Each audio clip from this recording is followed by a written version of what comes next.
Good morning to all.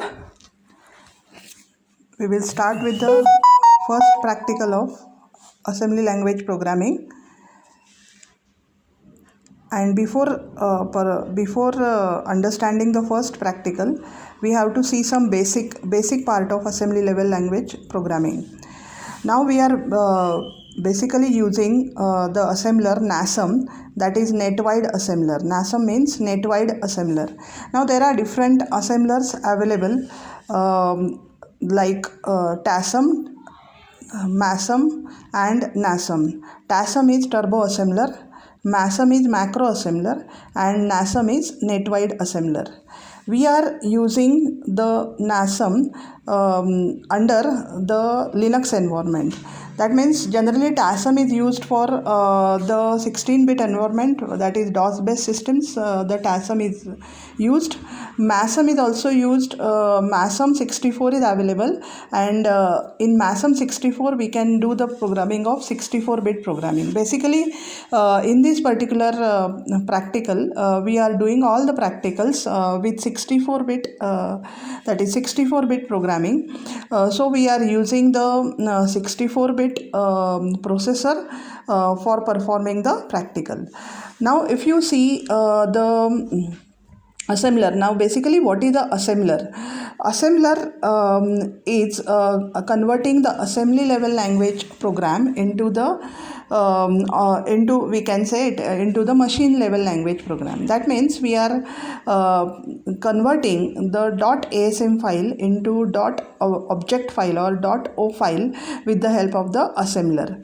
So first we have to write the program in assembly language, and then we have to use the assembler to convert .asm file into the object file or .o file by using the assembler.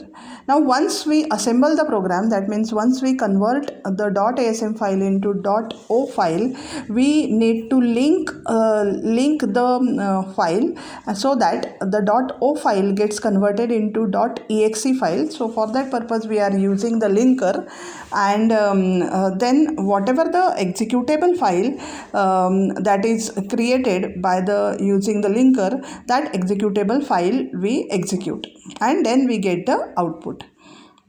Now we are using the NASM, that is net-wide assembler, for all our practicals, and for NASM it has a specific program structure under NASM. So there are three sections under NASM: section.data, section.bss and section.text.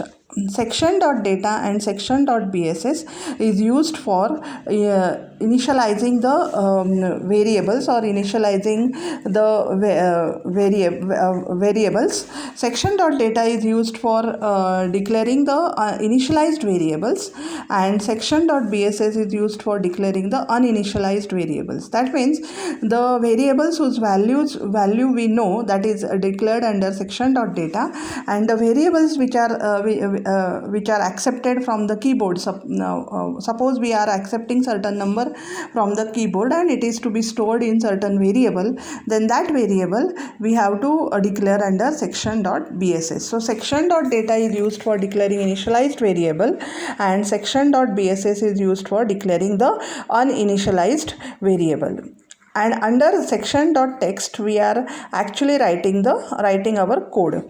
So under section.text we have to always write global space underscore start and underscore start colon, and after that we start writing the program. So this is the basic structure of the assembly language program under NASM, under the net-wide assembler. Now see, under section.data we can declare the variable like this. The example is given over here: a db50. Now what is db? db is defined byte. So we are declaring this particular variable whose value is 50, and what is the data type of this variable? The data type of this variable is byte type. So the 64-bit processor can handle byte, it can handle word, it can handle double word, and it can handle quad word.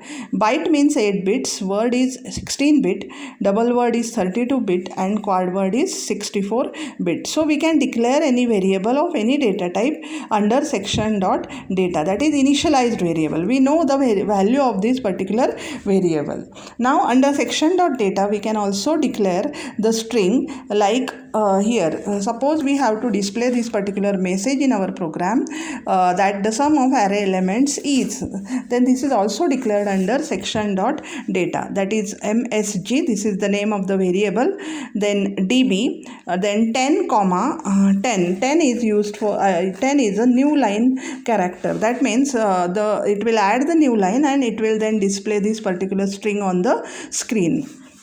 Now whenever we declare any particular string, then we have to declare its length also. So that's why message underscore len, this is declared. You can write the name, you can write anything, then it is written here as equ, equate. Equate means it will equate the constant value that is obtained on the right hand side. It is equated to message underscore length. So equ is used for initializing the constant value to that particular variable, or assigning constant value to that particular variable. Now in this case, see, dollar minus msg, dollar is actually the address, present address where your pointer is pointing. That means now the pointer is pointing to message underscore length. So whatever the address of this minus the address of the message. So see, in message is a we can say it is a string. So how this particular string is stored in the memory? This particular string is stored like the ASCII value of t gets stored in the first location of message. In the second location of message, the ASCII value of h is stored. Then the ASCII value of e is stored. Likewise, for every particular character, its ASCII value is stored in this particular we can say variable, or in this particular array. So what is done? Dollar minus message, it will subtract, it will do the address subtraction of the present address minus the address of the message. So it will calculate its length automatically, and this particular length is a constant value, that is the length of this particular string, and that is assigned to message underscore length. That means every time you don't have to calculate this particular length and assign it to message underscore length. It is automatically calculated by writing dollar minus msg, or whatever the variable you are declaring over here. So every time whenever you declare the message or whenever you declare the string, you have to declare it like this. First you have to declare the message and then you have to declare its length. This is declared under section dot data. This is for initialized variable. The next is section dot bss. This particular section is used for declaring uninitialized variable. So in uninitialized variable, we are declaring it like this. RESB means reserve byte. So whenever we are declaring the uninitialized variable, we don't know its value. In section dot data, we are declaring this a. This is 50 is the value of a. That means we know the value of a. That's why we are declaring it under section dot data. But here we don't know the value of a. We are reserving these many bytes. We are accepting this something from the keyboard, and we are storing it in a. So we have to reserve some bytes, or we can reserve word, we can reserve double word, or we can reserve quad word. So RESB is reserve byte, reserve word, reserve double word, and RESQ is reserve quad word. So this is the declaration under section dot bss. Then we are using the different system calls. Now what is a system call? System call means suppose we want to display certain number on the screen, then we have to write this system call. That means by writing this system call, it will call some routine inside and it will display the number on the screen. That means for display, certain program is written inside, and with the help of this system call, we are just calling the particular program. So there are three system calls, basic system calls. One is read system call, another is write system call, and third is exit system call. Read system call is used whenever we are reading something from the keyboard or from the input device and store it into some variable which is specified under the section.bss. Now, see, read system call, this is the code for read system call. Move RAX, 0, where 0 is the function number for read. 0 is function number is always loaded in RAX register. Now, what is RAX register? RAX register is a 64-bit register of the processor, and we are loading value 0, means this 0 will indicate that we are reading something from the input device or something from the keyboard. Then move RDI, 0. Since we are reading it through the keyboard, we can read it from any device, any other input device also. Since we are reading it from the keyboard, we are specifying the value 0. Move RDI, 0. Then move RSI, variable name. That means whatever we read from the keyboard, that is stored in some variable. So that variable we have to declare under section.bss, and that variable name we have to specify over here. And move RDX, variable length. We are declaring the variable, and whatever its variable length is there, that variable length we have to specify in RDX. Now these registers are fixed. That means we cannot use any other register instead of this register. Function number is always loaded in RAX. We cannot load the function number in any other register. Similarly for the other things. And then we have to write syscall. So we are calling the system call. That means we are calling certain program inside the operating system which will read the value entered from the keyboard. This is for read system call. Then write system call. Write system call is used for displaying any number or any string on the screen. So for write system call, the function number is 1. So we are specifying 1 in RAX. So we are writing move RAX, 1.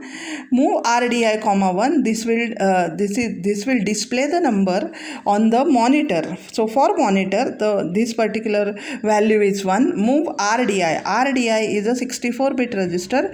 RDI is destination index register, which is of the size of 64-bit. Now whatever we have to display on the screen, we have to specify that variable, and where we are specifying it in move RSI, variable name, and move RDX, variable length in bytes. That means we are specifying the length in bytes in RDX, and we are writing syscall, that is write system call. This is write system call. Then third is exit system call. Now in exit system call is used whenever we are exiting from the program. At the end of the program we are writing exit system call. And what is the function number for exit system call? Function number for exit system call is 60. So move RAX, 60. Move RDI, 1 or 0. We can write anything, and we have to write the syscall. So that will exit from your program. I hope everybody is understanding this part. That is the read system call, write system call, and exit system call. So we have seen how to what is the NASM program structure. Then we have seen what is system call, how to declare the variable under section.data, section.bss, and we have seen about read system call, write system call, and exit system call. I hope everybody has understood this particular part. Now here the program is written which will display the message on the screen. So section.data, we are writing whatever the string we have to display, that we are writing message db 10, 13. 13 is for the tab, and welcome to SPPU MPL FDP. This is the string, and its length is MSG length EQU $- So we have to declare the message and its message length. Section.bss, there is nothing in section.bss, so it is optional. It is nothing is written. We are not accepting anything from the keyboard, so we are not making use of section.bss. Then under section.text, global _start _start : semicolon, we are writing the code for displaying the string. So move rax comma 1, move rdi comma 1, move rsi comma msg. That is whatever the message we have to display. We are using write system call. So what is the variable? We have to load the variable in RSI. So what is the variable? This is MSG. Message length we have to load it in RDX. So move RDX comma MSG length and syscall. And exit system call we have to write move RAX comma 60, move RDI comma 0 and syscall. This is the exit system call. So this is a program, or this is a code, first code you have to execute for displaying the message on the screen. Now for executing this particular code, you have to enter in the NASM editor. Now before this you have to install the NASM. So for installing the NASM on Fedora, you are using the command yum install NASM, that is yum space install install space NASM. So that will install the NASM on your system. So it will take just hardly 5 minutes to install NASM on your system once you write the command. Only thing is that you need to have the internet connection, so that this is open software that will get installed on your system. And for once you install the NASM, you have to use the VI editor or G editor, in which you write the program. Once you write the program, you have to save the program, and once you save the program, you can execute it with the help of the command NASM-F ELF64 program name .asm. So NASM is the command name, that this is the command for assembling, that is we are assembling the program. -F means we are specifying the file names over here. So here it is specifying -F. ELF64, that is we are making executable linkable file 64. Since we are using the 64-bit programming, here it is written as ELF64 program name .asm, that is hello.asm. So it is NASM space -F ELF64 program name .asm. Then LD-O, LD is the command for linking. So after assembling the program, now assembler will convert hello.asm into hello.o file, that is assembly level language file gets converted into the object file by writing this particular command NASM-F ELF64 program name .asm. LD-O program name .o. This particular command will convert the object file into executable file. So hello.o file gets converted into hello.exe, and then we are writing this exe file name. Even though you don't write .exe, that will do. So the third step is to write only the program name, that means by default it is hello.exe. So these are the execution commands for executing the NASM program. So once you enter the program in the editor, you can execute the program by using these steps, and then you can get the particular output. So you can execute this particular program which will display the message on the screen. Now another thing is that, now suppose this is one message we have displayed, but suppose I have to display the 10 messages, then I have to write these 5 lines of the write system call. I have to write it for 10 times if I have to display the 10 messages. So this is a very tedious job. So there is a repetition of the code is to be done. So 50 lines are allocated only for displaying the message. So to save this or to avoid this, we are using the macro. So macro is used for to avoid the repetition of the code. So see, in this case how the macro is declared. So macro is declared with this percent macro. You have to always write percent macro, then space read. This is the name of the macro, so you can write any name, and these are the parameters. Two is the parameter that is passed for the macro. Now what is the parameter that we will see?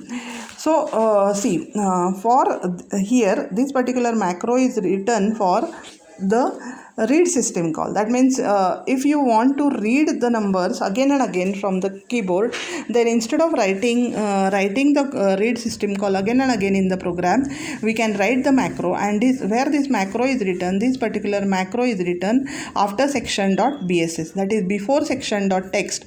You can write the macro. So how it is written? See, move rax comma 0, move rdi comma 0. Now see, whenever you are reading anything, only thing is this 0 and 0 is common. Only thing is here this particular variable is changing, variable and its length is changing. That means first time whenever you accept the number from the keyboard, you are storing it in some variable. Second time whenever you are accept the number from the keyboard, you are storing it in some another variable. So this particular variable is only changing over here. So wherever there is a change, you have to write %1 and %2 and syscall, and you have to write %end macro. And where you are writing this particular macro, you are writing this particular macro after section.bss, before section.text.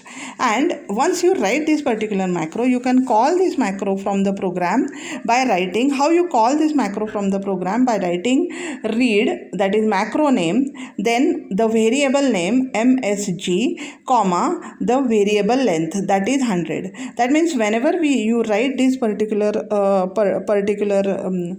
you call this particular macro from the program, what happens? It will pass the msg, that is first parameter, to %1, and it will pass the second parameter to %2, and all this particular code will get replaced in your program. All this particular code for macro will get replaced in your program. If you write read message1 comma 200, then what it will pass? It will pass message1, it will pass 200, and the total code of these 5 lines will be replaced in your program. That means macro is nothing but the replacement of the code. Only macro is only used for the convenience of the programmer. That means it will not save any memory. Memory requirement is same, but only thing is that instead of writing these lines again and again in the program, only you have to write this particular line, that is macro name, the first parameter and the second parameter. And for first parameter and second parameter in the macro, whenever you are declaring the macro, you are writing %1 and %2. I hope everybody has understood this particular part. Now see, suppose I have to display the 2 messages, then how I will write? I will declare the 2 messages. First message1 length, message2 length, and I will declare the macro, that is %1 macro. I will give any name, say the disp, suppose %macro disp and 2. So 2 are the number of variables which we are passing. So we are writing here the 2, that is number of parameters which we are passing whenever we are calling the macro. So see, over here we declare the 2 messages, and we declare the macro like this. So instead of since we are displaying the message, we have to use the write system call. So we write %macro, we give the name of the macro, say disp2, move rax comma 1, move rdi comma 1, move rsi comma %1, move rdx comma %2, syscall, and %end macro. This we will declare it before section.text, that is after section.bss. We write this particular code, and after that we write section.text global _start colon, and here we only call the macro. So how we call the macro? We have to write the macro name. So we have given the macro macro name as disp, then first parameter. What is the first parameter? Message 1 comma message 1 length. So if whenever I write disp message 1 comma message 1 length, the message 1 and message 1 length is passed as the first parameter and the second parameter, and the whole code which we have written in the macro, this is replaced in the program memory, right? That means whenever we are writing the program, we have to just write disp message 1 comma message 1 length, disp message 2 comma message 2 length. That means you don't have to write the write system call this particular code again and again for different messages. Only thing is that you declare the macro, and whenever you have to display any particular message, you just call the macro by writing macro name, then the parameter 1 comma parameter 2. So it will reduce the code from the point of view of programmer, but memory requirement is the same. Memory will not get reduced by using the macro, because it is just a replacement of code which we have written in the macro. It will pass the parameter 1, parameter 2, and the whole code will get replaced in the memory. So memory will not get reduced. Only thing is it is to avoid the repetition in the program, so that it is convenient for the user to only call the macros. That means we have seen how to declare the macro and how to call the macro in the program. I hope everybody has understood this particular part and macro syntax, this particular part. So we will continue in the next lecture for assignment number 1. So all basic things we have seen which are required to write the particular assembly level language program.